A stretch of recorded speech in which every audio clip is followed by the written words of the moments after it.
पहले मैं अगर बात करूं कल के क्लास के बारे में, कल के क्लास में किसी को कोई प्रॉब्लम, कुछ और कोई डाउट?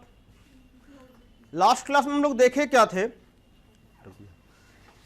हम लोग देखे सीसेट के बारे में, सीसेट का इंट्रो देखे थे हम लोग कि मतलब सीसेट में क्या क्या पूछा जाता है, सीसेट में किस पर्टिकुलर सब्जेक्ट से लगभग कितना क्वेश्चन पूछा जा सकता है और आपको यूपीएससी के हिसाब से कितना करना है, बट आपके हिसाब से कितना करना है ये आप तय कर लो।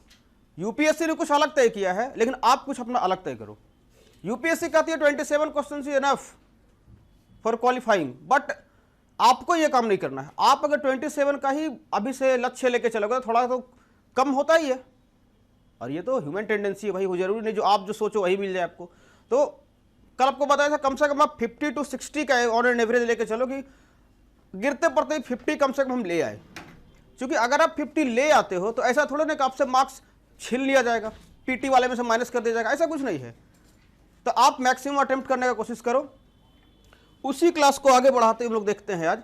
तो कल मैंने आपको बताया था कि कुछ कुछ मेरे पास क्वेश्चंस भी है जो अभी तक पूछे गए हैं और ये बिल्कुल लॉजिकल क्वेश्चन है, इसमें कोई फॉर्मूला का यूज नहीं है। अगर आप कभी भी एक दिन भी नहीं पढ़े हो फिर भी ये सब क्वेश्चन आप डेली लाइफ के एग्जाम्पल से जोड़ जोड़ के थोड़ा सा कैलकुलेशन कर करके बना लोगे। अब आप बोल रहे हो कि सर हमने तो कभी क्लास किया ही नहीं, तो आप कैसे ये बात बोल सकते हो? मैं एक बात आपसे पूछना चाहता हूं आज, गांव में महिलाएं जो बिल्कुल पढ़ी लिखी नहीं होती है, इमेजिन करो आपकी दादी माँ या उनसे भी लास्ट जनरेशन, अच्छा नहीं देखे कोई बात नहीं, अभी भी ऐसा कभी देखो जो गांव में बिल्कुल जो हाउसवाइफ होती है जो पढ़ी लिखी नहीं हो, सबको लगभग फैमिलियर हो गए उन लोगों से, वो कुछ करे ना करे दूध का बहुत पक्का हिसाब कर लेते हैं वो, और पाई पाई का हिसाब होता है घर में, 50 पैसा ही मजा लो वो दे दे, पापा जी तो दे देते हैं, चलो भाई 10 रुपया तुम ही रख लो, चलो तो मेरे पास टाइम नहीं, हम फालतू का आर्गुमेंट नहीं करते रहेंगे तुम्हारे साथ, लेकिन मम्मी नहीं, 50 पैसा है तो हम नेक्स्ट वर्ष को मैनेज करवा लेंगे, ऐसा होता है। जब वो कर सकती है बिना पढ़े लिखे तो आपसे लॉजिकल क्वेश्चन का ही नहीं होगा। सोचने वाली बात है, करते हैं नहीं करते वो लोग, बिल्कुल करते हैं। तो ये ऐसा ऐसा क्वेश्चन है जिसके लिए आपको कोई पेन उठाने का जरूरत नहीं, अगर आप कभी ना भी पढ़े हो तो कोई दिक्कत नहीं हो, लेकिन इसको अभी नहीं करेंगे हम लोग इसको करने का जो कल टाइम था वो निकल गया। आज हम लोग एक टॉपिक देखेंगे अपने सिलेबस के हिसाब से और उस टॉपिक पे कुछ कुछ क्वेश्चंस बनाएंगे हम।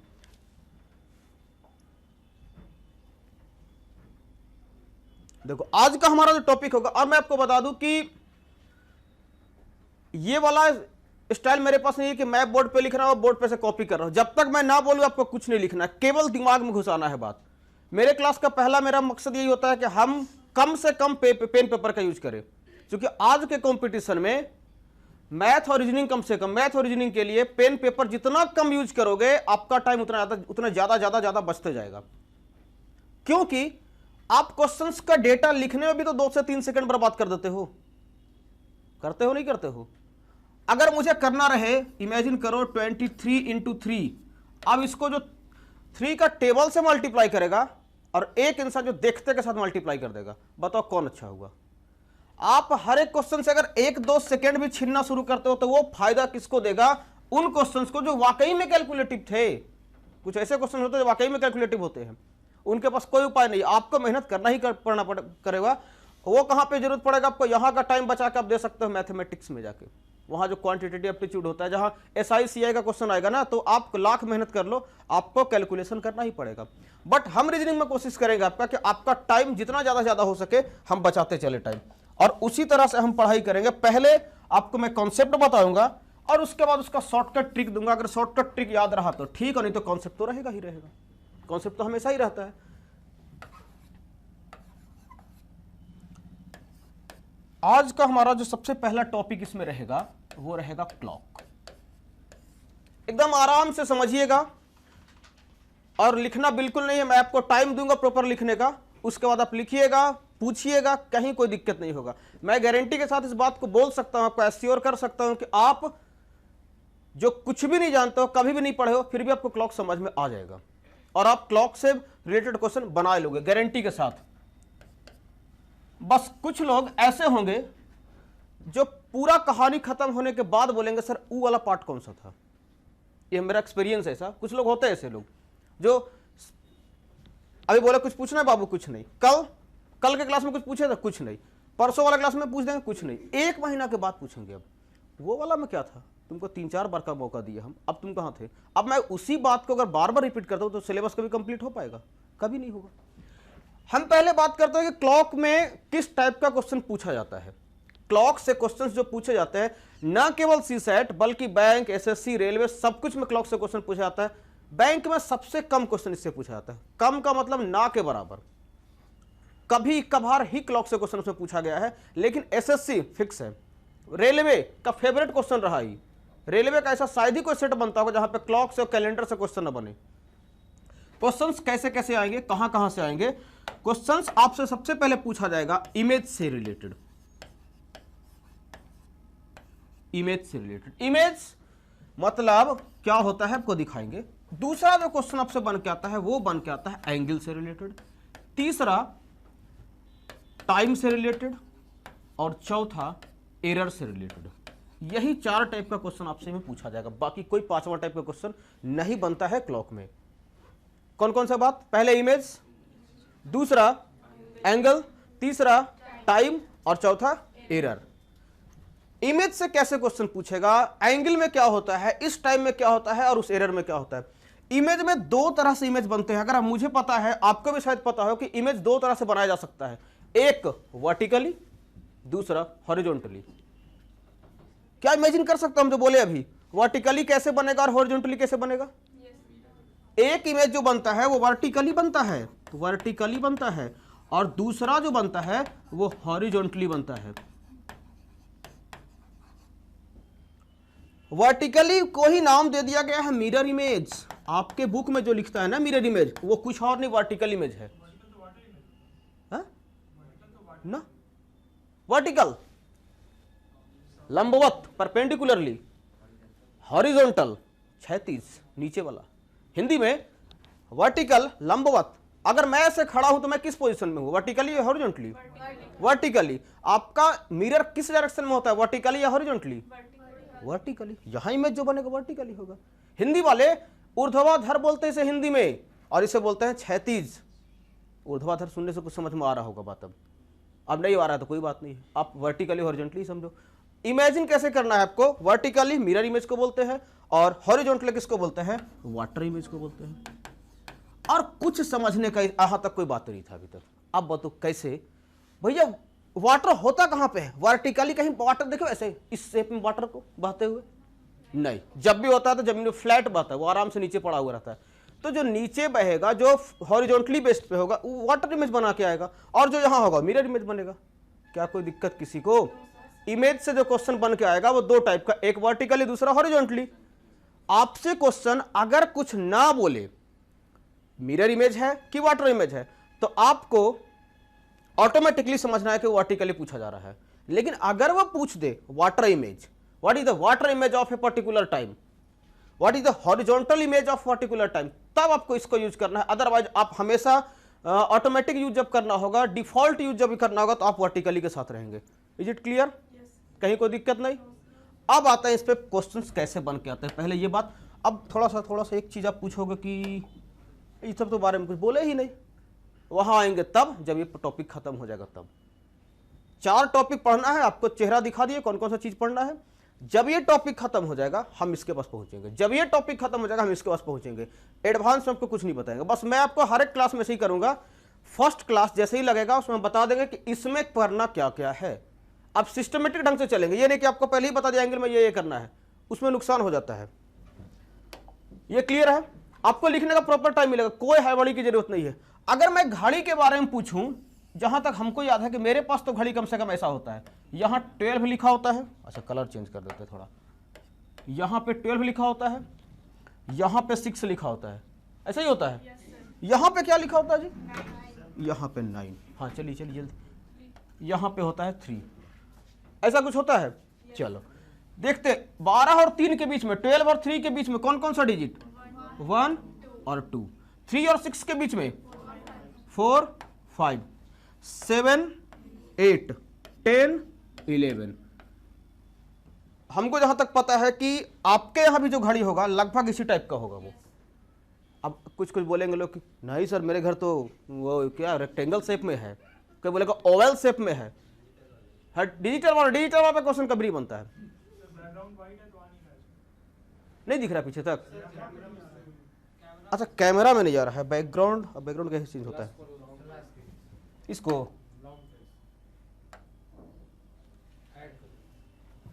अच्छा ऐड कर देना है ना, अब आ जाएगा। तो ऐसा करते हैं फिर इसको ही ठीक कर देते हैं जिसमें हम छापे थे अभी।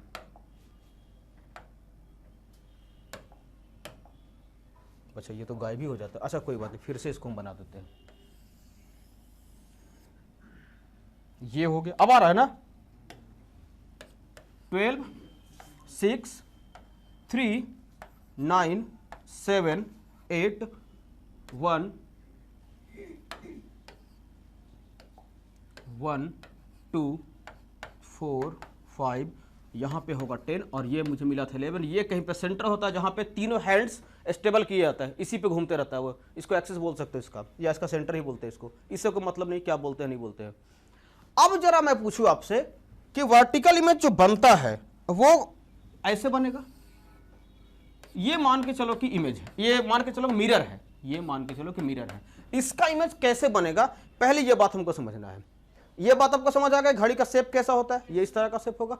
और किसी भी शेप में हो घड़ी, वो घूमता तो कम से कम राउंड शेप में ही है, सर्कुलर शेप में ही है। चाहे उसका बॉडी रेक्टेंगल के शेप में बना दिया जाए, चाहे बॉडी को ओवल शेप में बना दिया जाए, कोई फर्क नहीं पड़ता। वो जब भी घूमेगा तो सर्कुलर बेस पे ही घूमेगा। देख लेना कभी किसी भी हैंड को उठा कर देख लेना, इतना बड़ा फ्रेम बना था लेकिन घूमेगा इतना ही में, और वो भी एक राउंड में, एक सर्किल में, ये फिक्स है।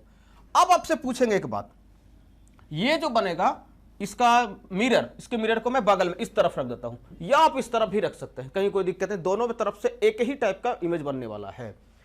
जब भी आपको इस तरह का मिले, आप घड़ी को ऐसे दो भाग में डिवाइड कर दो। घड़ी को दो भाग में डिवाइड कर दिए, क्यों?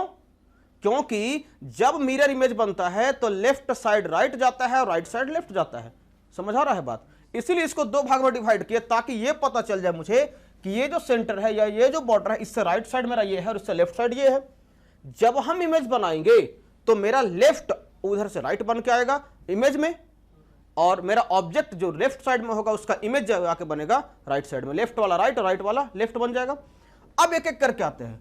मैं आपसे अगर पूछूं कि 12 आपको अगर घड़ी में देखा जाए, चलो एक घड़ी इधर ही बनाते हैं, बगल में बनाते हैं, इधर बनाते हैं, यहां पे बनाते हैं, चलो इधर ये बना दिए एक और घड़ी हम। बताओ इस घड़ी का डायरेक्टली इमेज केवल 12 लिखना, कहां पे उधर दिखा रहा होगा? ये मैं आपके लिए ABCD कर देता हूं।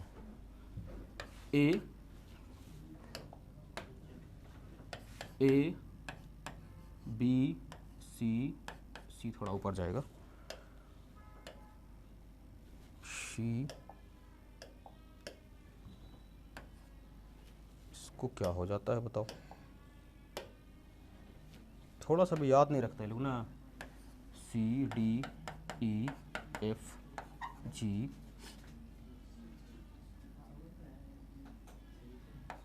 H I J K L हो गया ना, M।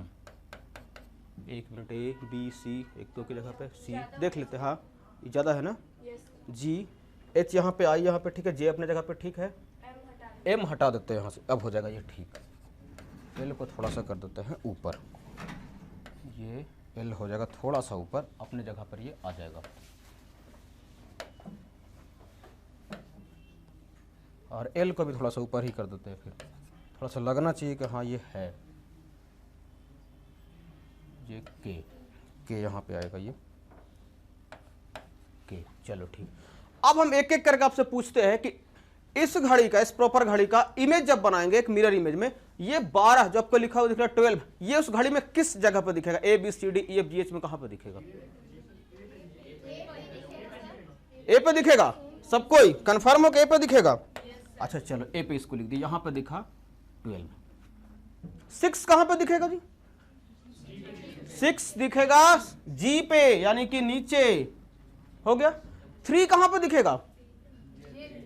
3 सोच लो थोड़ा, सोच लो थोड़ा एक बार। Only imagination, no formula, no trick, कुछ नहीं, पहले इमेजिनेशन करना सीखो। अच्छा एक तरीका बताते हैं, छोड़ो अब इतना कंफ्यूजन नहीं होगा। अब मैं 6 के पास हूं, इसका पोजीशन इस घड़ी के हिसाब से क्या है, राइट हैंड से 1 2 3, third from 6 to right, third from 6 to right, मतलब दाहिने तरफ से 6 से तीसरा नंबर पे है। जब इमेज बनेगा तो लेफ्ट राइट और राइट लेफ्ट बन जाएगा, तो थर्ड तो होगा, फ्रॉम 6 भी होगा, लेकिन जो आप राइट बोल रहे थे ना सर उसको लेफ्ट कर दीजिए बस। तो थर्ड फ्रॉम 6 टू लेफ्ट, अब बताओ कौन सा पोजीशन है, 6 से थर्ड जाना है, लेकिन लेफ्ट साइड 1 2 एंड 3, यहां पे बनेगा 3। कोई दिक्कत इसमें, समझ आ रहा है बात आपने? अब मैं आपसे पूछूंगा 9 कहां पे दिखेगा आपका जी? 9 दिखेगा इसके ठीक सामने, 3 के ठीक सामने 9 दिखेगा, क्योंकि यहां भी तो 3 के ठीक सामने है। अब 1 कहां दिखेगा आपको?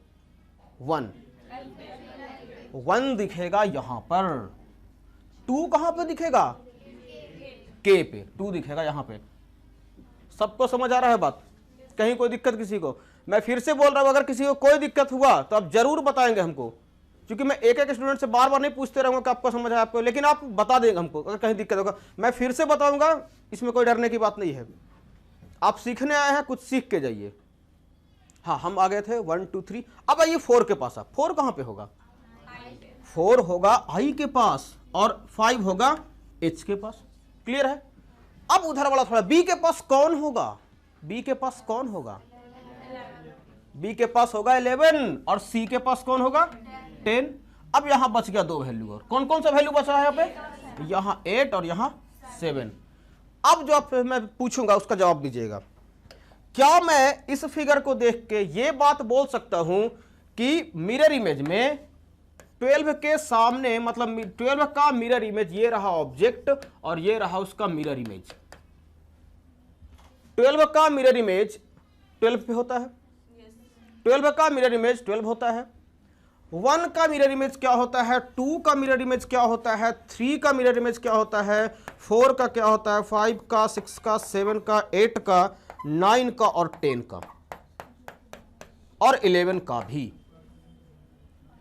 बोलो 1 का 1 किसके जगह पे है?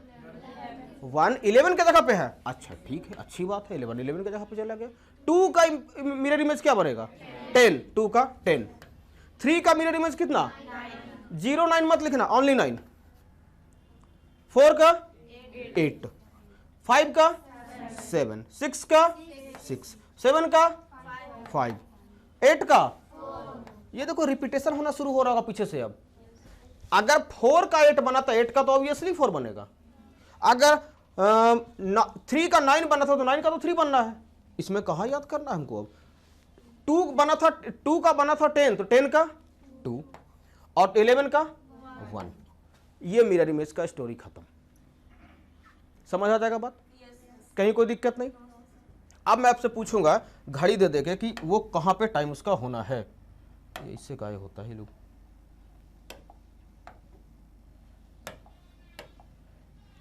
तो ये वाला गायब हो जाता है स्क्रीन। अच्छा ठीक है, देखते हैं इसके बाद।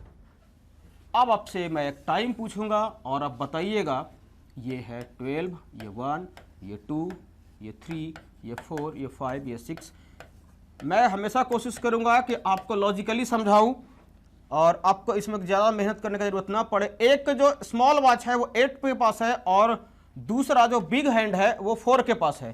क्या आप मुझे बता सकते हैं कि इसका मिरर इमेज जो यहां पे बनने वाला है वो कैसा होगा? क्या उल्टा गया मतलब? हाँ क्या स्मॉल मतलब नहीं समझे हम? अच्छा पहले लिख देते हैं, इसमें लिख के बताइएगा हमको आप।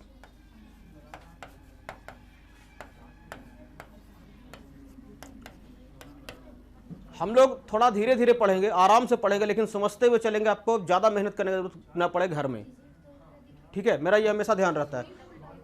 अब जरा बताओ, ये स्मॉल हैंड है, ये बिग हैंड है? एकदम आराम से चलेंगे। सबसे पहले आप स्मॉल हैंड का डायरेक्शन को चेंज कर दीजिएगा।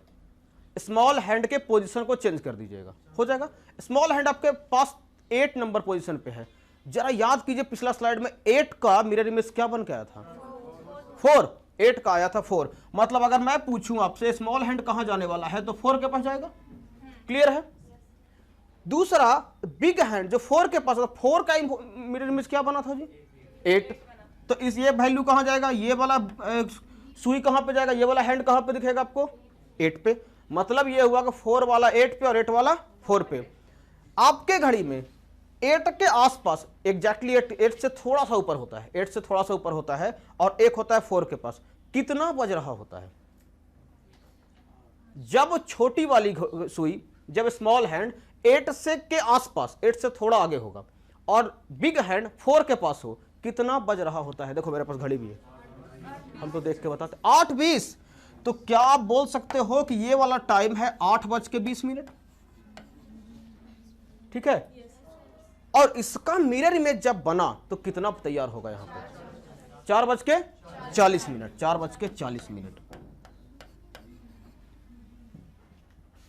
एक टाइप का क्वेश्चन हुआ। मैं आपको अगर इसी क्वेश्चन को मैं ऐसे देता, अब एक घड़ी है जिसमें 8:20 बज रहा है, उसके राइट साइड में एक मिरर लगा दिया गया, उस मिरर में वो घड़ी क्या टाइम दिखा रहा होगा? If the time in a watch is 8:20, what is the mirror image या what is the value of time in mirror? Mirror में क्या टाइम हो रहा होगा? जब यहां पे 8:20 तो वहां पे कितना? 4:40। समझ आ रहा है बात? दूसरा लेते हैं इसी में। अब अगर आपसे पूछूं मैं कि ये छोटा वाला को मैं कर दूं 10 के पास, 10 से थोड़ा आगे, और इसको मैं यहीं रहने दूं, चलो इसको यहां कर देते हैं ऐसे। जरा बताइएगा क्या होगा? क्या टाइम हो रहा होगा जब 10 से थोड़ा आगे होगा? 10 से थोड़ा आगे होगा, 11 के पास नहीं पहुंचा होगा अभी वो, और इधर बड़ा वाला हैंड, ये स्मॉल हैंड 10 के पास और यहां पे 9 के पास है। कितना टाइम हो रहा होगा? 10:45। 10:45 का मिरर इमेज क्या बनेगा? जरा मुझे देख के बताइए। पहले स्मॉल हैंड को ठीक करते हैं, स्मॉल हैंड का पोजीशन बनाते हैं। बोलो 2:15। देखते हैं पहले 10 को चेंज करो। 10 बिग हैंड है, 10 बिग हैंड है, 10 के लिए वो कहां जाने वाला है? 2 के पास। चलो 2 के पास चला गया, ये यहां से उठाएंगे, 2 को दे देंगे। अब जरा थोड़ा सा ये मुझे बताओ, क्या वो 10 के पास था? क्या वो 10 के पास था? 10 और 11 के बीच में था। हाँ, मतलब तो क्या दिक्कत है उससे? तो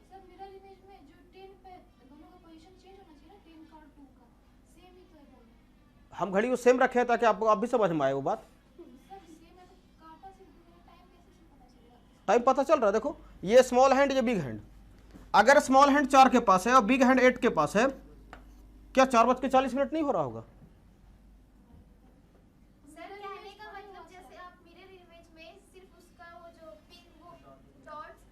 वो भी चेंज कर दे। हाँ, अगर फर्स्ट स्लाइड में आपको चेंज करके दिखाते ना तो बोलते कि कैसे हो रहा है।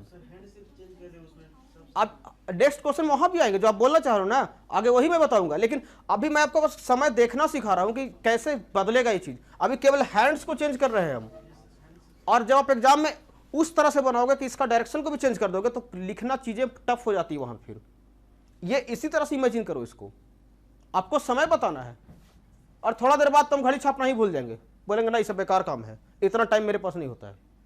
थोड़ा सा ठहरो, आप बस टाइम चेंज करना सीखो। 8:20 से 4:40 कैसे बज रहा है, और ये 10:45 से कितना बजेगा ये हमको बता दो बस। 10:45 मतलब 10 के पास में जो कांटा है, जो छोटा वाला कांटा है, वो कितना बजे उधर दिखाएगा? 2 के पास जाएगा। क्या 2 के पास होगा या 2 से आगे होगा या 2 से पीछे होगा? 2 से पहले होगा। अच्छा, 2 से थोड़ा सा पहले होगा। हम इमेजिन कर लेते हैं 2 के पास ही है वो चीज। चलो 2 के पास ही करके छोड़ देते हैं तो ठीक है। और इधर से अगर देखें 9 वाला कहां जा रहा होगा? 3 पे जा रहा होगा, 3 पे जा रहा होगा। ठीक, चलो एक बड़ा वाला यहां पे चला गया सुई, ये हो गया कंप्लीट। अब जरा टाइम देख के मुझे बता सकते हैं कितना होगा? 2:15 2:15 1:15 1:15 2:15 1:15। घड़ी अगर 2 के पास है और 3 के पास बना रहे हो, ये छोटा वाला सुई 2 के पास, बड़ा वाला सुई 3 के पास, तो ये 2:15 होगा या 3:15 होगा?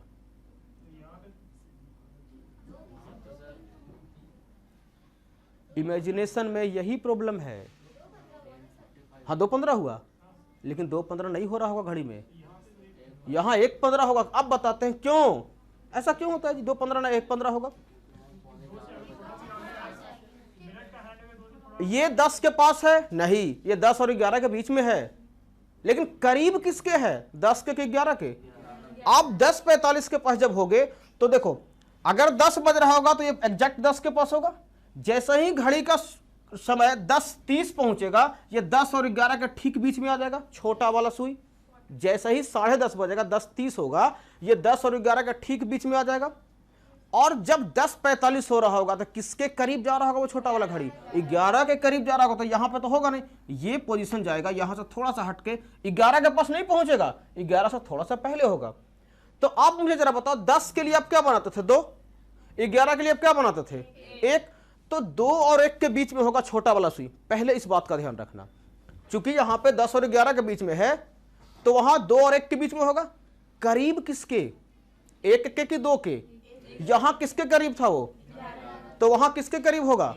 1 के। तो इसको यहां ना छाप के हमको कहां छापना है? अब इसको छापना है यहां पर, 1 से थोड़ा सा पहले।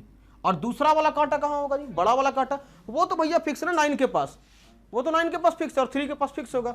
तो 1 से थोड़ा आगे, 2 से बहुत पहले, 1 से थोड़ा आगे, 2 से बहुत पहले, और दूसरा कांटा 3 के पास। कितना टाइम बता रहा होता है? 1:15। तो मैंने ऐसा टाइम इसीलिए आपके लिए चुना ताकि आपको यह बात का पता चले कि जब दोनों के बीच में कोई सुई होता है तब कैसे उसका डायरेक्शन निकाला जाता है। जिसके करीब होगा मिरर इमेज में, उसी के करीब देना उसको। समझ आ रहा है बात? जिसके करीब होगा, यहां 11 के करीब था, 11 के लिए 1 को पोजीशन मिलना चाहिए था, 11 के करीब उसको दे दिए। अगर ऐसा कुछ और क्वेश्चन आपको दे, बना लोगे? आपके लिए मैं 2-3 टाइम देता हूं, आप अपने कॉपी में तुरंत मुझे बना के बताओ। 2:30 जब हो रहा होगा तो समय क्या होगा? पहला क्वेश्चन। और एक और दूसरा क्वेश्चन, 1:40 पे क्या हो रहा होगा समय? बस ये 2 क्वेश्चन बना लो, बाकी क्लियर है सब। 2:30 पे समय क्या हो रहा होगा, उसका मिरर इमेज क्या बनेगा, और 1:40 पे मिरर इमेज क्या बनेगा। अभी ये सब चीज ड्रॉ मत, मतलब बस क्वेश्चन बनाने के लिए ड्रॉ करना, अपने कॉपी में फेर वेर मत करते रहना इसको। अभी 2:30 कितना? 2:30 10:30। अच्छा 2:30 10:30 में कन्वर्ट हो जाएगा, ठीक है। देखो थोड़ा सा टाइम लीजिए, हम हड़बड़ा के मत आंसर दीजिए। आप बैंकर्स नहीं होने वाले हो, अभी टाइम लगेगा बैंकर्स होने में थोड़ा। आप एसएससी का एस्पायरेंट नहीं हो जाओगे एक बार देखते के साथ। एसएससी का बंदा इतना टाइम नहीं लेता है, वो बस पेन उठाता है बनाने के लिए इस सब क्वेश्चन को। लेकिन आप टेंशन मत लो, आप भी उसी तरह के फॉर्म में आने वाले हो, बस आज के ही क्लास से। हाँ जरा बताइए मुझे, 2:30 बिना पेन उठाए अगर मैं आपको सिखाना चाहूँ तो देखो कैसे ये चलेगा। सर 2 है ना, 2 किसके पास होगा पहले? 10 के पास। चलो ठीक है, हम पहुंच गए 10 के पास। क्या वो 10 के पास एग्जैक्ट होगा? बिल्कुल नहीं, क्योंकि 2 से तो घड़ी आगे बढ़ चुका है। अगर वो 2 एग्जैक्ट बजा रहा होता तो 2 के पास खड़ा होता, लेकिन 2:30 मतलब 2:30 बज गया, 2:30 बज गया मतलब 2 और 3 के बीच में होगा वो, नहीं 2 और 3 के बीच में होगा। अब मुझे दोनों डेटा देखना होगा, 2 बजे मिरर इमेज क्या बनता है, 3 बजे मिरर इमेज क्या बनता है।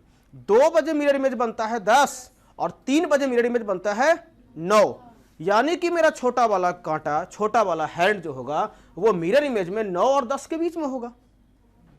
ओरली क्लियर है ये सब? पहले जो मैं डायग्राम जो छपवा रहा हूं, इमेजिनेशन करना सीखो। इमेजिनेशन करोगे पेन कम से कम उठाना पड़ेगा। 2:30 है मतलब 9 और 10 के बीच में होगा। क्लियर है ये बात? नो सर मतलब? अच्छा 2 बजे है मतलब ये 9 और 10 के बीच में होगा। क्लियर है ये बात? अब आते हैं भैया 30 के पास। 30 का मतलब घड़ी का बड़ा वाला कांटा कहां पर होगा? उसका मिरर इमेज क्या बनता है? 6 का 6 होता है, 6 का 6 होता है। मतलब क्या बोल सकते हो कि 30 का तो 30 बज रहा होगा सर,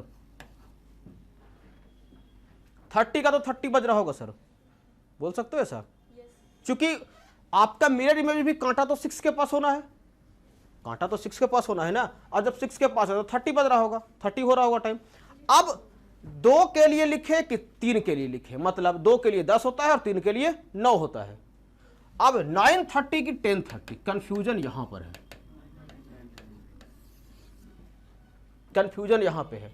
मैं आपसे पूछूं कि ये घड़ी 10 पे होता, 2 पे होता तो ये बजाता 10 इधर से, लेकिन 2 और 3 के बीच में है तो यहां से 2 और 10 और 9 के बीच में चला जाएगा ये घड़ी। ये कांटा 10 और 9 के बीच में होगा। अब 10 और 9 के बीच में अगर कोई छोटा वाला कांटा है और 6 के पास बड़ा वाला कांटा है, तो आपके हिसाब से घड़ी में कितना बचता है? 9:30। आंसर क्लियर है, 9:30। ये सही होगा, ये गलत होगा? हाँ, 9:30 होगा। ओनली इमेजिनेशन, कोई ट्रिक, कोई फॉर्मूला नहीं अभी तक। इतना इमेजिन कर पाओगे? नहीं, इतना नहीं कर पाएंगे, बहुत टफ है। किसको किसको टफ लग रहा है ये वाला कहानी, सो बताओ। कुछ है किसी को ऐसा लगा? बताओ कोई टफ है, आराम से बना पाओगे? तो दूसरा वाला का आंसर दे दो हमको। 140 फिर से आप सोचना शुरू करो, बिना फिगर बनाए हुए अपने दिमाग में घड़ी को छाप लो। घर में 50-60 बार घड़ी देख ले तो एक दिन में आप एक, अच्छा एक है ना, एक का मिरर इमेज बनता कितना है? 11। चलो ये बात मेरे दिमाग में आ गया, 11। लेकिन 40 है। 40 का मतलब होता है कि वो किसी के पास नहीं है, किसी दो चीज के बीच में है। 40 का मतलब तो वही होता है, 40 का मतलब तो वही होता है, किसी दो चीज के बीच में। अच्छा 140 है, तो 1 से कांटा बढ़ना शुरू किया तो किसके तरफ बढ़ रहा होगा? छोटा वाला कांटा 2 की ओर। तो पक्का बात है कि अब जो मेरा स्मॉल हैंड का मिरर इमेज बनेगा वो 1 और 2 के बीच में इसका ऑब्जेक्ट है। ऑब्जेक्ट है 1 और 2 के बीच में। 140 का मतलब 1 और 2 के बीच में, लेकिन करीब किसका? 2 के करीब, क्योंकि 30 होता बीच में और 30 को जैसे ही क्रॉस करेगा वो अब 2 के करीब होना शुरू हो जाएगा, तभी तो 2 बजेगा ना 20 मिनट के बाद। एक के लिए हमको लिखना था 11 और 2 के लिए हमको लिखना था 10। किसके करीब है वो? 10 के करीब, 2 के करीब। तो हम 10 वाला को प्रीफर करेंगे, हो गया। और 40 मतलब कहां पे होगा बड़ा वाला कांटा? 8 पे। 40 मतलब 8 पे, और 8 का मिरर इमेज कितना? 4 को क्या बोलते हैं हम लोग? 20। अल्टीमेटली समय कितना दिखाएगा वो मिरर इमेज में? क्या फिगर छापने का जरूरत है? कोई दिक्कत किसी को? समझ आ रहा है बात? कहीं कोई प्रॉब्लम नहीं? ऐसा ही क्वेश्चन आता है, तो अगर आपको कभी दिक्कत हो जाए तो आप ऐसे फिगर छाप के बना सकते हो, या जिसको ये वाला डेटा याद रहेगा वो बड़े आराम से एक ही बार में बनाना शुरू करेगा ये वाला डेटा। अब आपको लगेगा कि ये वाला डेटा हम याद कैसे करें सर, काफी टफ दिख रहा है हमको। तो ये हमको टफ ना दिख रहा है, हमेशा सम 12 है। देख लो, किसी का ही मिरर इमेज निकालना उसको 12 से घटा दो, किसी का भी मिरर इमेज निकालना उसको 12 से घटा दो। नहीं, मैं पूछूं आपसे, 12 को 00 लिखा जाता है जी? आप जब रेलवे का टाइम देखते हो तो 00 दिखाता है 12 को, वो 12 नहीं दिखाता है, ऐसा होता है। तो क्यों नहीं इस 12 को हम 00 इमेजिन कर ले? आप देखना, 1 12 में से घटाएंगे उसका मिरर इमेज 11, 2 12 में से माइनस करेंगे उसका मिरर इमेज 10, 3 12 में से माइनस करेंगे उसका मिरर इमेज 9, 4 का कैसे? 12 में से घटा रहे हैं। 5 का मिरर इमेज, 6 का, 7 का, 8 का, सब कुछ याद हो गया, रटने का कोई जरूरत नहीं। अब जरा मेरा वाला ट्रिक सुनना, जो आप किताब में बड़ा बहुत बड़ा ट्रिक लिख के देता है, एक्चुअली वो ट्रिक है नहीं, आपको बेवकूफ बनाता है। क्या हम जो इतना दिमाग लगा रहे हैं, हर बार इतना इमेजिनेशन कर रहे हैं, आपको थोड़ा सा टाइम टेकन नहीं लग रहा है? हर बार देखेंगे 1 है कि 2 है कि 3 के पास जाएगा, इसके करीब है तो उसका हो सकता है इमेज यहां ना बन के, हमसे अगर बाय मिस्टेक हो गया 11 और 10, अभी 11-20 भी आंसर मार सकता है, और क्लोज ऑप्शन देगा आपको। 10-20 अगर ऑप्शन दे रहा तो 11-20 पक्का एक ऑप्शन देगा। थोड़ा सा लग रहा है अखबार टाइप का। तो जरा मुझे बताओ कि किसी भी पर्टिकुलर टाइम का मिरर इमेज निकालने के लिए आप किए क्या? 12 से माइनस कर दिए। क्या हम एक ट्रिक बोल सकते हैं कि किसी भी समय का मिरर इमेज निकालने के लिए उसको 12 में से माइनस कर दिया जाता है? ये मेरा ट्रिक हो गया। ट्रिक दिमाग में गया? ट्रिक दिमाग में गया? किसी भी समय का, किसी भी पर्टिकुलर टाइम का मिरर इमेज निकालने के लिए उस पर्टिकुलर टाइम को 12.00 12 बजे से माइनस कर दिया जाता है। देखिएगा, आपका जो मेरा पहला वाला टाइम था 8:20, मैं इसको माइनस करता हूं किससे? 12 बजे से। किसको माइनस करना है? 8:20 को। अब कौन कौन है बहादुर जो माइनस करके दिखा देगा हमको? नहीं, ये तो भैया बहुत टफ है। आप कैरी करने वाला घटाओ बनाए थे क्लास में? देखना इसको ऐसा नहीं, ये तो अरे 0 0 में से कैसे 2 0 घटेगा? नहीं घटेगा। क्यों ना इससे उठा के तो मांग लेते हैं इससे हम। ये है क्या? ये मिनट है, तो ये बोलेगा हम तुमको 1 नहीं दे सकते हैं कभी भी, हम देंगे तो 60 देंगे, क्योंकि तुम्हारा औकात मिनट रखने का है। हम तुमको 1 घंटा देंगे, वो बोलेगा हम तो मिनट वाला फॉर्म में, तो ठीक है उसको मिनट में कन्वर्ट कर लेते हैं। अगर उसको मिनट में कन्वर्ट कर लेगा वो, अगर उसको मिनट में कन्वर्ट कर लेगा, तो इस समय को जो मैं आपको बोल रहा हूं याद यही रखना है, 12 बजे से माइनस करते हैं, बार बार नया नया ट्रिक नहीं। एक चीज याद रखो और उसको चेंज करना सीखो कि एक्चुअली वो दिखना कैसा चाहिए। 12 बजे को क्या मैं आपके लिए लिख सकता हूं 11:60? बोलो कौन कौन इस बात से एग्री हो मेरे साथ हो? 12 बजे का समय को लिख सकते हो 11:60? नहीं, कहे 11 बजा 60 मिनट और दे दिए, कितना बच गया? 11 बजा 60 मिनट और दे दिए, कितना बचा उसके पास? 12। क्लियर है? अब 12 बजे में से घटाओ या 11:60 में से घटाओ, बात तो एक ही है। घटाओ 40 11 - 8 = क्या आप इमेजिन करके ये वाला 440 ले आए थे हम लोग? नहीं 330 होगा। अच्छा ये वाला थोड़ा सा देखते हैं, इसको कैसे लिख दिए 440 हम। अच्छा वो तो इसके करीब भी आ रहा था। ठीक ठीक ठीक, ये होगा इसके करीब आएगा। अच्छा देखते हैं इसको थोड़ा सा देख लो। ये वाला देखो 10:45। अब इमेजिनेशन मत करना, आप फिगर वगैरह मत छापने जाना, फिगर छापने कोई जरूरत नहीं है। अब कैसे बनाओगे इसको? पहले वाला ट्रिक से। इसको घटाना था हमको 12 बजे से, 10:45 को घटाओ 12 बजे से। 10:45 12 बजे से नहीं घट पा रहा है, हम नया तरीका से घटाएंगे और मेरा तरीका होगा 11:60 से घटाने वाला। हम अगर 11:60 से इसको घटाना चाहे तो क्या घट के आएगा जी? बोलो ये कितना बचेगा? अरे 60 - 45। अब ऐसे घटाओगे 10 10 में से गए 5 5, यहां बचा 5 5 में से 4 1, ये वाला घटाओ। ग्रेजुएट बच्चा भाई बहुत बड़ा सेम है, इसको बहुत दिक्कत है। फिर 60 - 45 डायरेक्टली एकदम, मतलब बिना पेन उठाए दिमाग में तुरंत मैसेज आना चाहिए 60 40 15, खत्म हो गई बात। इतना तो कैलकुलेशन उम्मीद करते हैं कि जानते हो। 11 - 10, क्या आप इमेजिन करके ये आंसर ला रहे थे? इमेजिन करके भी आंसर लेकर आ रहे थे? आप थोड़ा इधर वाला चेक करते हैं। 230 किस में से माइनस करना है इसको? 160 से, 1160 से। ये रहा 1160, उसमें से माइनस किसको करेंगे? 230 को माइनस कर दो, कितना बचेगा ये? 30 और यहाँ पे 930। आपका आंसर 930 आया था। अब कंफ्यूजन होगा कि 930 के 1030। हाँ वो वाला में हो रहा था सर, उसमें हो रहा था इमेजिनेशन वाला में 1030 930 में, तो मेरा दिमाग एकदम पता नहीं क्या क्या निकल रहा था बाहर। अब ऐसा कुछ होगा तो बोलोगे कि ये मेथड तो पहले ही बता सकते थे हमको। आप बेकार है ना 20-25 मिनट बर्बाद कर दिए। कितने लोगों के दिमाग में बात आ रहा होगा कि आप मेरा 20 मिनट खा गए। अब इसीलिए आपको मैं उतना पीछे से लेके आया। ये वाला फॉर्मूला जिस दिन भूल जाओगे ना 12 वाला, उस दिन ये वाला काम आएगा। और एग्जाम का प्रेशर में लोग क्या क्या भूल जाते हैं वो हमको ही पता है, बहुत बड़े बड़े चीज भूल जाता है लोग। तो आप तो याद रहेगा ना। ऊपर से वो जो लंबा सा टेबल लिखे थे, अगर बार बार उस टेबल को आप देखोगे तो आपके दिमाग में एक बार मैसेज चल जाएगा कि नहीं दोनों का बीच में क्या है, 12 का हिसाब किताब चल रहा है। मतलब किसी भी समय का किसी भी टाइम का मिरर इमेज निकालने के लिए, नॉट वाटर इमेज, मैं बार बार यही शब्द दोहरा रहा हूं, वाटर इमेज नहीं मिरर इमेज। वाटर इमेज का अलग स्टोरी है, उसमें आएगा इसके बाद हम। तो अगर मिरर इमेज निकालना तो क्या करोगे आप? 12 में से सीधा सीधी घटा दोगे या इमेजिनेशन करके कैसे बना लोगे? कहीं कोई दिक्कत इसमें?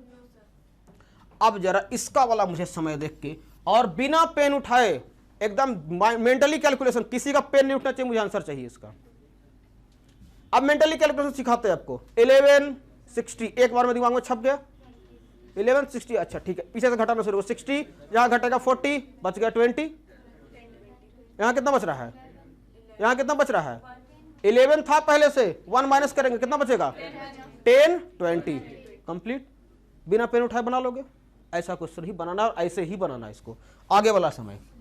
अब आप एक दो ठो टाइम बताओ और मैं उसको बताता हूं कैसे बनेगा। अब इमेजिन करो अपने से, कोई क्वेश्चन हम नहीं देंगे। अब आपको तरीका बता दिया, थ्योरी बता दिए, खत्म। अब प्रैक्टिस तो आपको करना है।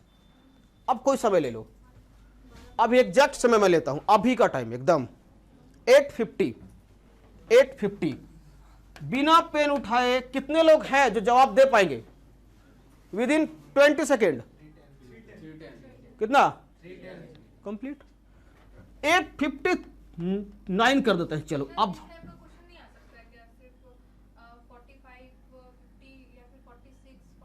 59 मैंने लिख दिया, आएंगे वहां भी आएंगे। थोड़ा सा पेशेंस रखिए, जब मैं बोल दूं क्लास का ये टॉपिक खत्म, फिर आपको अपना वाला जितना टॉपिक हो बता देना। आपको बोलने का जरूरत नहीं पड़ेगा सर ऐसा भी हो सकता है क्या, लेकिन अच्छा है अगर आप बोलते हो तो बहुत अच्छी बात है। हो सकता है मेरे दिमाग वो बात नहीं आ रहा होगा, या हम बताने का मेरा मन ना होगा ना, इसे छोड़ दो, सीसेट का बंदा इसको छोड़ दो, सब ऐसे हम करेंगे नहीं कभी ये काम। 8:59 what is the time in mirror image? Imagine कैसे करोगे? पहले हम किसको हटाएंगे? 60 में से 59 गया, कितना? 1 दिमाग में आ गया मैसेज। अब इधर से कितना था? 11 में से कितना घटाना? 8, यानी कि बचेगा 301। आंसर कंप्लीट बिना पेन उठाए। स्लाइड को थोड़ा सा बनाते हैं और आगे, अब ऐसे उठाना पड़ेगा हमको।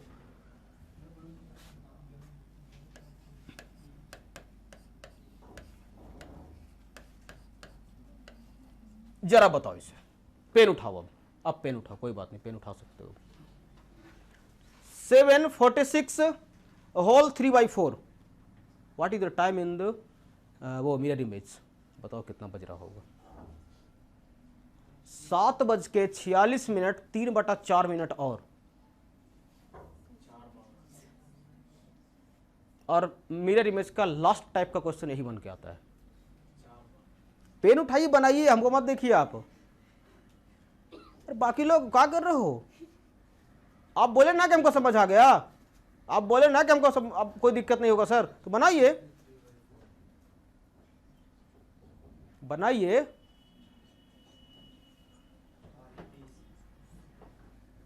बनाइए, कहाँ दिक्कत है? अब 4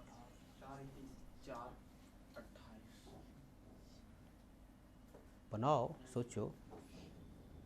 और ये वाला क्वेश्चन आ जाएगा, 12 बजे वाला ट्रिक याद ना रहे ना, तो दिन में तारे दिखेंगे वहाँ पे। इमेजिन तो कर ही नहीं सकते, ये वाला कहाँ है? सो ये वाला कांटा कहाँ पे दिखेगा भैया? 46 को इमेजिन करना टफ हो जाता है, ये तो 3/4 भी है। टाइम लगेगा तो लगाओ, हम कहाँ मना करें टाइम नहीं लगेगा। अब 2 घंटा तो नहीं लोगे टाइम, हाँ 2 घंटा लोगे तो फिर वही 1 अटेम्प्ट 1 राइट, बाकी आपको रिस्पॉन्स पता है क्या होगा। सो और 1 राइट का गारंटी नहीं है, 1 रॉन्ग भी हो सकता है। इनका एक आंसर आ रहा है 4:13 फ्रैक्शन बताओ ना, फ्रैक्शन में हमको। अच्छा फ्रैक्शन इसको लिखे अगर 1/4, एक आंसर ये आ रहा है। बाकी लोग भी कैलकुलेट कीजिए। अब मैं ये नहीं बोल रहा कि आंसर सही है, और मैं ये भी नहीं बोल रहा कि आंसर गलत है। अब तो लोगों को लगेगा अरे ये वाला हम तो बोलना सोच रहे थे, अब बोले कि नहीं बोले। नहीं, क्लास में कुछ लोग ऐसे भी मिलते हैं ना जो अच्छा वो एक तेज बंदा बोला है, थोड़ा सा स्ट्रांग है, सही ही बोला होगा। सुन के नहीं, फॉलोवर मत बनो कभी।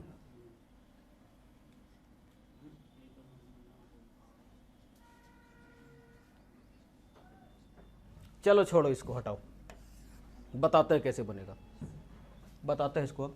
देखो पहले तो इस फ्रैक्शन को यहां से तोड़ लो, मतलब फ्रैक्शन को, ये जो मिक्स फ्रैक्शन है उसको सिंपल फ्रैक्शन में चेंज कर लो। कैसे होता है पता है आपको? कैसे होता है? ये 46 को 4 से मल्टीप्लाई किया जाता है और उसके बाद 3 ऐड कर दिया जाता है, जो डिनोमिनेटर है वो ऐसे ही रह जाएगा। ऐसे ही होता है तरीका। अगर मैं इसको लिखना चाहूं तो 46 × 4 व्हाट इज द वैल्यू? 46 दूना का होता है 92, 92 दूना का होता है 184 है, 184 भैया, 184। अब इसके लिए भी अगर तुम गुना करने के लिए पेन उठा रहे हो, गुना कर रहे हो तो करो, कोई बात नहीं है, क्योंकि सीसेट में टाइम है। लेकिन जो सीसेट के बाद बैठोगे किसी एग्जाम में और इसको मल्टीप्लाई करने के लिए पेन उठा दिए तो समय की घोर बर्बादी उसी को बोला जाता है। बर्बादी नहीं, घोर बर्बादी। 46 × 4 कितना हुआ? 184 कंप्लीट है। और करना कैसे था, मैंने कैसे गुना किया? 46 × 2 मैंने किया पहले, 46 ऐड करोगे 92, 92 और 92 को फिर से मैंने डबल कर दिया, 2 2 4 9 18 184 184 + 3 = 187। क्या मैं इस समय को 187/4 लिख सकता था जी? कितने लोगों के बाद मेरे दिमाग में गया ये बात? अब इसको मैं हटाता हूं, अब मैं इसको ठीक करता हूं। किससे सब्सट्रैक्ट करना था? 1160 से। पहले मैं इसका वाला काम निपटा लेता हूं। इसका काम निपटाने के लिए हमको करना क्या होगा? 60 माइनस 187/4 हो गया। अब यहां पे इसके बटा में एक LCM 4, 1 इंटू 1 को 4 में डिवाइड करो, 4 को 60 से 240 माइनस 4 187 माइनस करो 240 में से 187, पहले 40 जाएगा, फिर 17 और मिलेगा 53, घटाने आएगा ना, आराम से घटाने आएगा, आपको मिल जाएगा 57/4। ये एक तरह से टाइम बच गया। अच्छा 53 होगा, चलो 53 लिख दिया, ठीक। हाँ 53 होगा, ठीक है 53 ही होगा। और इधर वाला को छोड़ दो। अभी इधर वाला कितना में से कितना घट के आएगा? 4। अच्छा ये बचेगा 4। ये तो आसान होता है घटाना। उधर लिखना कितना हमको? लेकिन चूंकि क्वेश्चन आपके मिक्स्ड फ्रैक्शन में था तो आपको आंसर भी मिलेगा, ऑप्शन भी मिलेगा मिक्स्ड फ्रैक्शन में। मिक्स्ड फ्रैक्शन को ठीक करते हैं। 4 से 53 भागा देना, कितना बार में जाएगा वापस? पहले 13 बार में 13 चौका 52 कट जाता है, बचेगा 1। यानी कि इसको हम लिख सकते हैं 413 1/4। It is the answer. कितने लोगों को मेरी बात समझ में आई? और मिरर इमेज का टॉप क्लास का क्वेश्चन यही होता है। इसके बाद मिरर इमेज का क्वेश्चन इससे टफ नहीं बनाया जाता है। पहले आसान, जिसमें फिगर 0 0 में होंगे, 30 पे, 45 पे होगा, 15 पे होगा, या एग्जैक्टली 12 बज रहा होगा। दूसरा टाइप का क्वेश्चन थोड़ा सा टफ बनाएगा, 46, 32, 33, 16, 17, 18 करके बनाएगा क्वेश्चन। और तीसरा मिक्स्ड फ्रैक्शन में क्वेश्चन बन के आता है। 12 वाला फॉर्मूला मतलब? अच्छा फॉर्मूला ये वाला। मैंने ये कहा कि किसी भी पर्टिकुलर टाइम का मिरर इमेज निकालने के लिए आपको उस टाइम को 12 में से घटा देना होता है। क्लियर है? क्या 12 को 11:60 लिखा जा सकता है? बस मैंने 12 से नहीं घटा रहा हूं, मैं 11:60 से घटा रहा हूं। क्यों? क्योंकि जब से मैं लिखता है 0 0, भैया ये 187/4 जो है घट में नहीं करता उससे। तो आपको तो पता है, क्लास 3 में पढ़ के आए हम लोग, आज थोड़ा ना, क्लास 3 में ही पढ़े थे इसको, कि अगर नहीं यहाँ पे सब्सट्रैक्ट हो रहा है तो बगल वाले से एक कैरी करो, उसको 2 घटा लो। होता है ऐसा? वही तो काम किए हम लोग। और किसी को थोड़ा सा तनी सा भी डाउट, इतनी सा एकदम, तो बताओ हमको, हम क्वेश्चन देंगे, इसके बाद तुरंत क्वेश्चन देंगे आपको। और मैं आपको ज्यादा नहीं पढ़ाऊंगा, एकदम धीरे धीरे चलेंगे, आराम आराम। चूंकि आपके लिए सबसे पहले इंपॉर्टेंट बात यह होती है कि आपको इंटरेस्ट होना चाहिए पहले सब्जेक्ट में। क्या मैटर क्लियर है? कोई दिक्कत है इसमें? फिर से मैं पूछ रहा हूं एक बार, तो आपके लिए दूसरा क्वेश्चन मेरा। सर एक बार वहां समझा दीजिए। कहां पर बताइए? मतलब फ्रैक्शन ये वाला, फ्रैक्शन को कैसे ठीक किए? हाँ। देखो फ्रैक्शन अगर आप कभी लिख दे, अच्छा थोड़ा मैथ में थोड़ा सा आ जाते हैं। फ्रैक्शन 2 तरह का होता है। फ्रैक्शन तो लिखे ही नहीं पूरा तक हम। फ्रैक्शन 2 तरह का होता है, एक प्रॉपर फ्रैक्शन, एक इम्प्रॉपर फ्रैक्शन। क्लास 8 में ये सब बात पढ़ना था, proper fraction, improper fraction. Proper fraction तब कहलाता है जब न्यूमरेटर का वैल्यू डिनोमिनेटर के वैल्यू से छोटा हो जाए। न्यूमरेटर छोटा हो जाए डिनोमिनेटर से, उसको बोलते हैं हम लोग प्रॉपर फ्रैक्शन। कंप्लीट है ये बात? दूसरा इम्प्रॉपर किसको बोलेंगे? जब न्यूमरेटर का वैल्यू बड़ा हो जाए डिनोमिनेटर से। हिंदी वाले मेरा बात सुनेंगे, इसको बोलते हैं प्रॉपर फ्रैक्शन, इसको बोलते हैं इम्प्रॉपर फ्रैक्शन। प्रॉपर फ्रैक्शन तब होगा जब अंश का वैल्यू हर से छोटा हो जाए। अंश ऊपर वाले को बोलते हैं, नीचे वाले को हर बोलते हैं हिंदी में। प्रॉपर फ्रैक्शन जब अंश का वैल्यू हर से छोटा हो जाए, यानी कि न्यूमरेटर का वैल्यू डिनोमिनेटर से छोटा हो जाए। इम्प्रॉपर फ्रैक्शन तब जब अंश का वैल्यू हर से बड़ा हो जाए, यानी कि न्यूमरेटर का वैल्यू डिनोमिनेटर का वैल्यू से बड़ा हो जाए। क्लियर है? जब कोई वैल्यू प्रॉपर फ्रैक्शन में हो तो वो अब डिवाइड नहीं हो सकता है। जब कोई वैल्यू प्रॉपर फ्रैक्शन में हो तो वो डिवाइड नहीं हो सकता है। लेकिन जब कोई वैल्यू इम्प्रॉपर फ्रैक्शन में होता है तो बाद में भी डिवाइड होने लायक होगा। जैसे अगर मैं लिखूं कहीं पर 4/3 और कहीं पर भी लिख दूं 3/4, what is the basic difference between these two fractions? ये प्रॉपर की इम्प्रॉपर? क्यों बोल रहे हैं उसकी इम्प्रॉपर? क्योंकि एक टाइम्स में अभी डिवाइड हो सकता है सर, 3 1 जा 3 लगेगा, उसके बाद 1 बचेगा, तो 3 1 जा 1, इसको मैं ऐसे लिख सकता हूं 1/3। ऐसे ही ना होता है। 1 टाइम्स अगर डिवाइड हो पा रहा तो लगाओ, जो रिमाइंडर बच रहा है उसको लिखो। लेकिन यहां हो सकता है क्या, यहां हो सकता है 4 से 3 में डिवाइड करो, होगा नहीं होगा, इसको ऐसे ही छोड़ देंगे। अब जरा आप देखिएगा, इस चीज से वापस हमको यहां पहुंचना है, क्या करोगे इसके लिए? अब 3 को इंटू कर देंगे इससे, और इसको इसमें ऐड कर देंगे, प्लस कर देंगे। डिवीजन का रूल होता है डिवाइजर, यहां पे डिविडेंड। देखो थोड़ा सा हमको टॉपिक से लोग भटका रहे हो, लेकिन गलत बात है सब। कोसेंट, और नीचे जो बच के आता है वो होता है रिमाइंडर। ऐसा ही होता है ना, जहां तक हमको याद है। डिवाइजर, डिविडेंड, कोसेंट, और नीचे में रिमाइंडर। मिक्स्ड फ्रैक्शन लिखने का तरीका ये होता है, इन दोनों को कर दो मल्टीप्लाई, और जो रिमाइंडर बच के आ रहा है उसको उसमें कर दो प्लस। फॉर्मूला ये बनता है मिक्स्ड फ्रैक्शन का, divisor into quotient plus remainder upon अगर डिवाइजर कुछ है तो ठीक हो, नहीं तो फिर ये क्या निकल के आएगा वैल्यू, ये निकल के आता है डिविडेंड। यही तो फॉर्मूला है इसका, क्लास 8-9 में शायद ये था। तो जो लोग 8-9 से ही थोड़ा सीरियसली पढ़ाई की, ठीक ठाक से पढ़ाई, मुझे याद रहता है सब बात। यार नहीं भी याद है तो देखने के बाद याद हो जाता है, याद पड़ जाता है सब बात। तो ये मैंने मिक्स्ड फ्रैक्शन को कैसे चेंज किया, ये क्या है भैया, ये है कोसेंट, ये क्या है भैया डिवाइजर, और ये क्या है आपके पास रिमाइंडर। कैसे मैं बोल रहा हूं, कैसे बोल रही बात को, 4 जो कि डिविडेंड है उसको मैं डिवाइड कर रहा था 3 से, तो मुझे क्या मिला, मुझे ये मिला कि जब मैंने 4 को 3 से भाग दिया तो एक बार में भाग लगा, जो कि बन गया कोसेंट। एक बार में जितना टाइम से भाग लगता है वो कोसेंट बनता है। भाग लगने के बाद मैंने देखा कि एक रिमाइंडर बच रहा है, नीचे बच रहा है एक, तो वो रिमाइंडर बच गया, और भाग जिससे दिया था वो डिनोमिनेटर कहलाता है, तो डिनोमिनेटर को लिख दिए। मैंने कैसे लिखा, एक कोसेंट को लिखा और उसको पढ़ते हुए होल, वो होल नंबर हो गया। फ्रैक्शन में कौन बचता है, फ्रैक्शन में बचता है रिमाइंडर अपॉन डिविडेंड, हो गया क्लियर। अब इससे वापस अगर पहुंचना है तुमको उसी फ्रैक्शन पे, इम्प्रॉपर फ्रैक्शन पे, कैसे बनेगा, आप जैसे पहले काम किए तो उसी का ठीक रिवर्स गियर लगा दो। अब गाड़ी में रिवर्स गियर लगा दो अपना। क्या करेंगे हम लोग, करेंगे डिविडेंड को कोसेंट से, डिवाइजर को कोसेंट से मल्टीप्लाई कर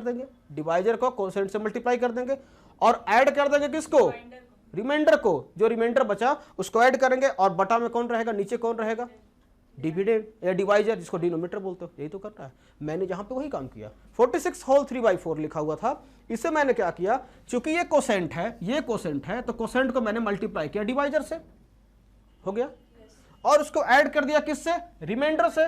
अब बटा में जो डिवाइजर लिखा था वो रह जाएगा। एनी डाउट, हो गया क्लियर। अब आप क्या कीजिए कि एक क्वेश्चन जो हम दे रहे हैं उसको बनाइए, और उसके बाद हम बताते हैं क्या करना है। एक क्वेश्चन जो थोड़ा सा अच्छा वाला हम बताते हैं आपको। अरे ये तो कुछ ज़्यादा, अच्छा ठीक है चलो, लिख दिए तो लिख दिए।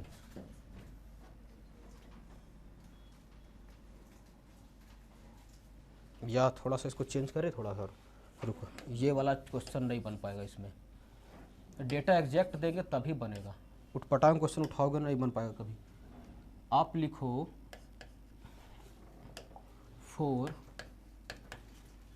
7/11, 7/11 का क्वेश्चन नहीं था, चलो 4 7/11 का मिरर इमेज क्या बनेगा मुझे बता दो।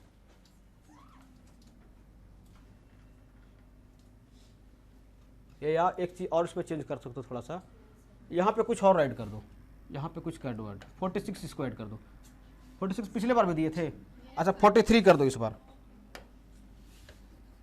कुछ भी लिखा जा सकता है, लेकिन मुझे कैलकुलेट करके लिखना पड़ता है कि मैं ऐसा वैल्यू दो जो फ्रैक्शन में अभी याद अगर तो टफ हो जाएगा तुम्हारे लिए क्वेश्चन बहुत ज़्यादा वो, तो मुझे सोच के लिखना पड़ रहा है अभी कि मैं ऐसा वैल्यू दूँ। एसएससी बैंकिंग के होते तो उनको तो मैं कुछ भी वैल्यू नहीं बनवाता, बोलते अपने से इमेजिन करो बनाओ। तो आप थोड़ा सा घबराए नहीं, बनेगा, आपसे भी बनेगा सारा क्वेश्चन। पहले वाले का अच्छा ठीक है,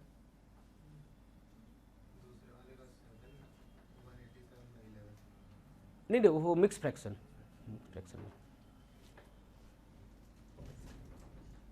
फ्रैक्शन में आपको वैल्यू बताना है इसका।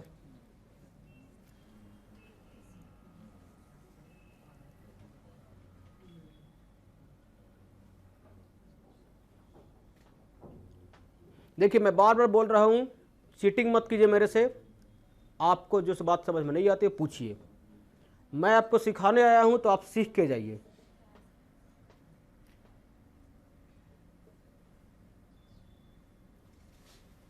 और चीजों को रटिए मत, फील कीजिए उसको कि है एक्चुअली में क्या।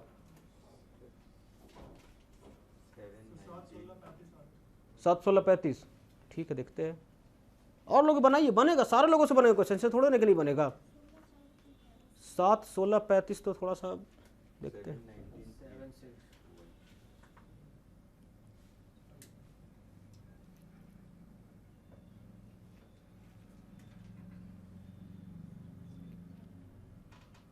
फिर से चेक कीजिए आप। बनाओ बनाओ बनाओ। 4-11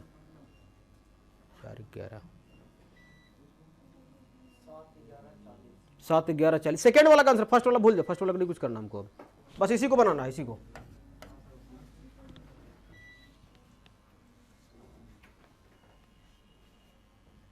इतना टाइम मतलब, अब मैं बताता हूं कैसे करना था इसको।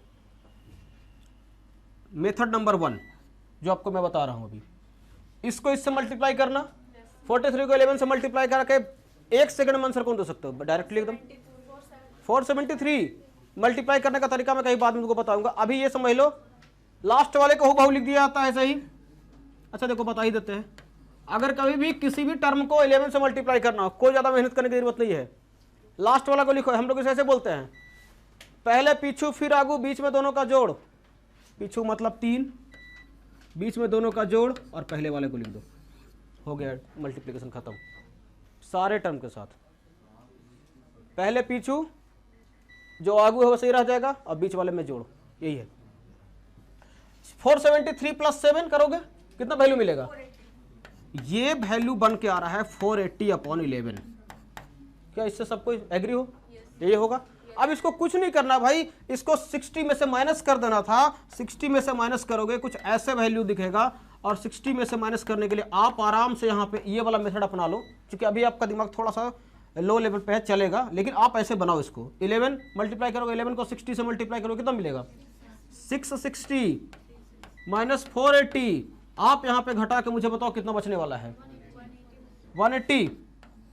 180/11। और यहां पे कितना माइनस करना था इसको? किससे? 11 से। 11 में से 4 माइनस करेंगे तो 7। 180/11 हो गया, हो गया ना। अब 11 से इसको मिक्स फ्रैक्शन में चेंज करना, कितना टाइम जाएगा ये? 16 टाइम चला जाएगा। चलो ठीक है, 16 11 को अगर 16 टाइम भेजोगे तो कितना बार? 176 खत्म हो जाएगा, वहां से बचेगा 4/11। आपका 35 भी कहीं दिखा था हमको, 25 सेकंड भी दिखा। 25 सेकेंड नहीं, जिस फॉर्म में क्वेश्चन उसी फॉर्म में आंसर आएगा आपको। अगर सेकंड को फिर 1/4 से 1/4 करना। 35 कहीं नहीं जाएगा भाई। नहीं 35 नहीं है, 25 सेकंड आ रहा था तो उसको ये कर देंगे 6, उसको मिनट में कन्वर्ट 60 से मल्टीप्लाई कर देंगे। 25/60 कर देंगे। हाँ 25/60 कर देंगे, हाँ ठीक है, हो जाएगा। हाँ लेकिन अब मैं आपको छोटा सा ट्रिक बताता हूँ जो यहाँ पे आपको अप्लाई करना चाहिए। ऑप्शन एलिमिनेट करने का तरीका मैं बता रहा हूँ आपको। अगर कभी भी फ्रैक्शन में क्वेश्चन दे तो याद रखिएगा, मिरर इमेज का फ्रैक्शन बनाते समय डिनोमिनेटर जिसमें सेम मिले वही वाला ऑप्शन चुनना शुरू कीजिए आप।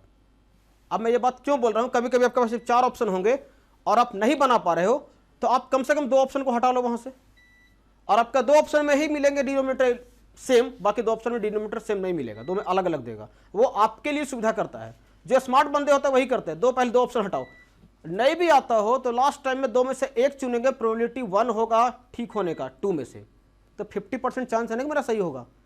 4 में से 1 सही चुनना, 25% प्रोबेबिलिटी उसका सही होगा 100। लेकिन अगर 2 में से 1 चुनना, सही हो सकता है, ज़्यादा चांस बनता है। इसलिए कोशिश करेंगे हम ऑप्शन एलिमिनेट करने का। क्या ये बात क्लियर है? कहीं कोई दिक्कत इसमें? अब बन जाएगा ऐसा क्वेश्चन, बन जाएगा। आपको क्या क्या नोट करना है, ऐसे मेरे हिसाब से तो कुछ नोट करना नहीं होता है। अब मैं क्यों बोल रहा हूं, क्या आपको ये बात याद, दिमाग में याद नहीं रहेगा बस को 12 में से माइनस करना है हमको? हो गया। क्या इस बात को समझने में टाइम लगेगा कि 12 बजे का समय कोई 11:60 बोलते हैं? कहीं समय नहीं लगना है, कहीं समय नहीं लगना है। तो फिर क्यों इस तरह का इमेजिनेशन करना? क्यों लिखना कुछ, सीधा एक ट्रिक लिखो और ये फिगर छापो। पहले ये वाला फिगर छापिए, आप हेडिंग बनाएंगे, अपना हेडिंग बनाएंगे, ये वाला नोट कीजिए इसको।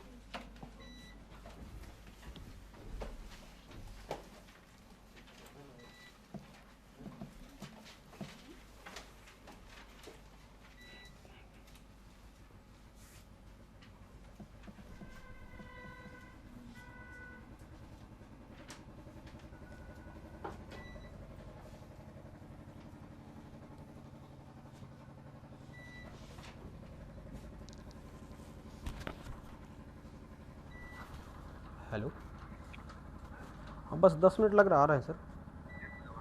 हाँ थोड़ा सा लगेगा टाइम, आ रहे हैं। ओ अच्छा ठीक है, आ रहे हैं, आ रहे हैं।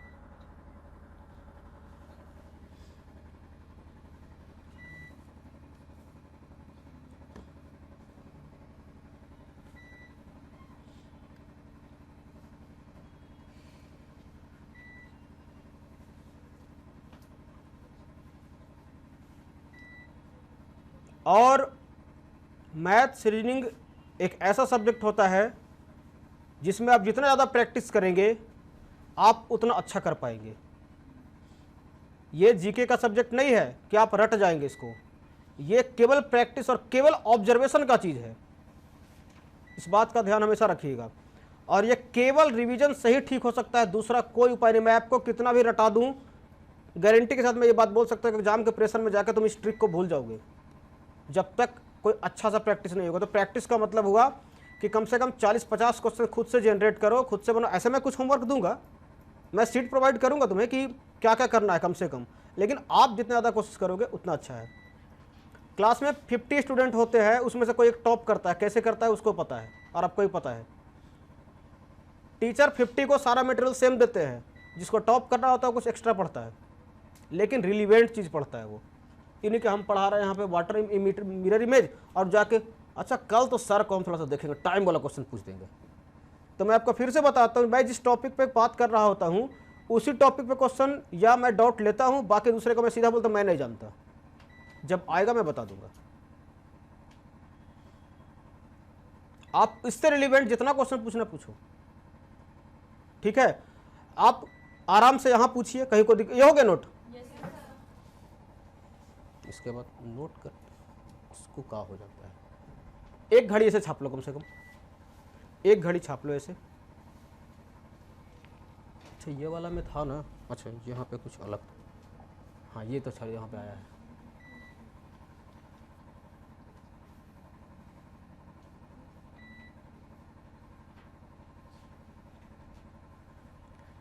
तो आपसे बस मेरा यही रिक्वेस्ट होगा, बार बार आपको यही बात हम रिपीट कर रहे हैं कि डाउट को डाउट मत रहने दीजिए, बताइए हमको आप, और प्रैक्टिस कीजिए खूब।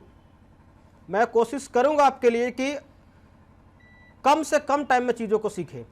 अब कुछ लोग इसको कैसे नोट कर रहे होंगे, हूबहू ऊपर से कॉपी पेस्ट कर रहे होंगे, नहीं करना था ऐसे, वो वाला वैल्यू तो कम से कम नहीं करना था आपको। आप बस 12, 1, 2, 3, 4, 5, 6, 7, 8, 11 तक लिखो और खुद से उसका मिरर इमेज लिख के बताओ ना, अपने से याद भी तो हो जाएगा। और जब आप इतने अच्छे से समझ चुके हो चीज़ों को और नहीं समझो तो बोलो, और समझ गए तो अपने से नोट करो।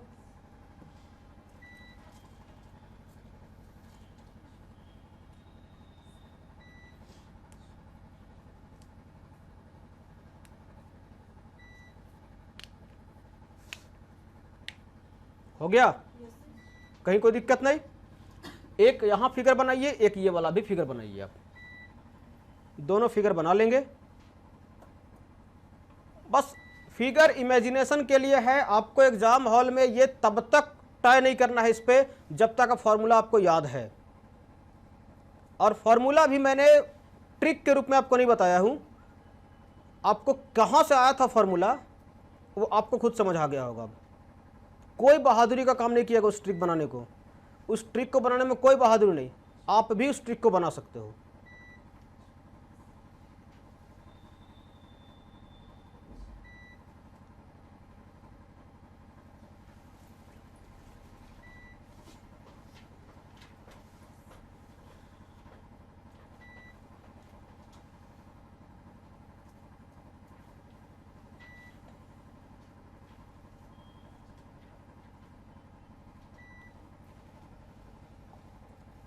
हो गया?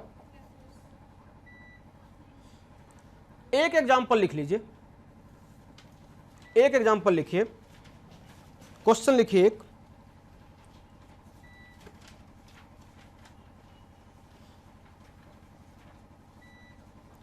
Time in a clock is, time in a clock is, time in a clock is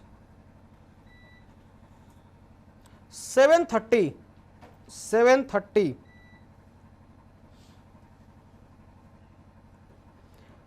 What time will be appear in, what time will be appear in the mirror? What time will be appear in mirror? Answer बता पा रहे हो? कहीं कोई दिक्कत नहीं? इसका solution खुद से लिखो अपने अपने कॉपी में।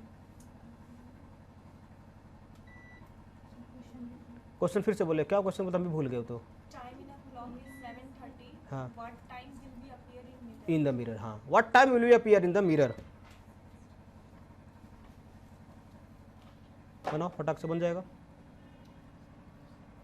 बन जाएगा। हो गया? अब एक ट्रिक लिखो नीचे इस क्वेश्चन को बनाने के बाद। ट्रिक, आप ट्रिक लिख के डैश देंगे, वहां पे लिखेंगे टू फाइंड या टू फाइंड और गेट, टू फाइंड और गेट, टू फाइंड और get the time in mirror, to find और get the time in mirror we subtract, we subtract, basic English है, हिंदी वाले को भी समझ में आएगा, एकदम इजी लैंग्वेज में लिखवा रहा हूं। We subtract the time, the time given, the time given from 12, 12:00, 12:00, कैसे लिखोगे? वहां पे लिखा हुआ साइड में देखो, और OR और 11:60, इसी को 11:60 बोलते हैं। ट्रिक बन गया, क्वेश्चंस बन गए। अब इस पे होमवर्क जो बनेगा वो लिखिए आप, जो आपको बनाना है, प्रैक्टिस करना है। मैं आपको 10 क्वेश्चन दूंगा प्रैक्टिस के लिए, और आपको कम से कम 10 क्वेश्चन अपने से सोच सोच के बना के लाना है। 20 क्वेश्चन मैं नेक्स्ट क्लास में जब भी होगा तो इससे रिलेटेड मैं देखूंगा, ठीक है? क्वेश्चन नंबर 1, आपको बस मिरर इमेज ही बताना है, दिमाग नहीं लगाना उससे ज़्यादा। पहला क्वेश्चन 2:30, पहला क्वेश्चन 2:30। दूसरा क्वेश्चन 6.00, मतलब 6:00, एग्जैक्टली 6 बज रहा होगा। नंबर 3 12:30। नंबर 4 10:20, 10:20। नंबर 5 3:25/5/7। इसको आप ऐसे लिखोगे 3:25/5/7, 3:25/5/7। इसके बाद 10:23/2/3, 23/2/3। लैंग्वेज सबको समझ आ रहा है ना जो बोल रहा हूं मैं? 23/2/3। कितना क्वेश्चन हो गया? आगे लिखो। इसके बाद 12:03 मतलब 12:03 पे क्या टाइम हो रहा होगा? हो गया। उसके बाद लिखो 16:20,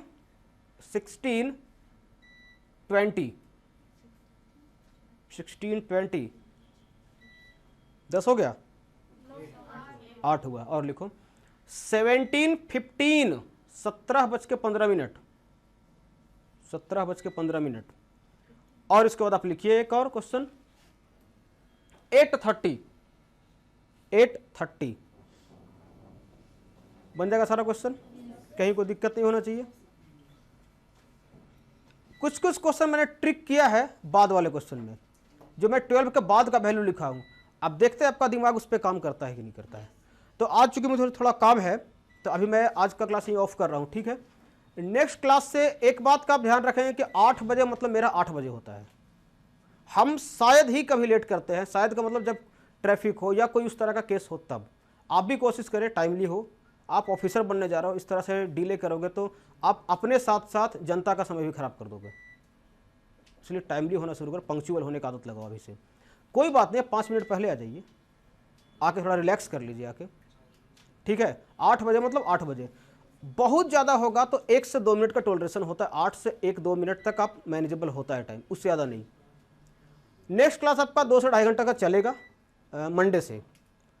कल मेरा क्लास नहीं है क्योंकि मुझे कुछ काम है, मैं अभी जा रहा हूँ थोड़ा, यहाँ से मैं हजारीबाग से बाहर जाना मुझे, तो इसके बाद हम देखेंगे, ठीक है। लेकिन ये होमवर्क हो जाना चाहिए। पहला 10 क्वेश्चन ये, दूसरा 10 क्वेश्चन अपने से आपको, और नेक्स्ट क्लास में मैं इंडिविजुअली पूछूंगा सबसे, कोई टाइम देकर, बिना पेन उठाए मुझे आंसर चाहिए, बिना पेन उठाए मुझे आंसर चाहिए, क्योंकि यहाँ इसमें कोई बड़ा काम नहीं करना, केवल सब्सट्रैक्शन वाला सिचुएशन है इसमें।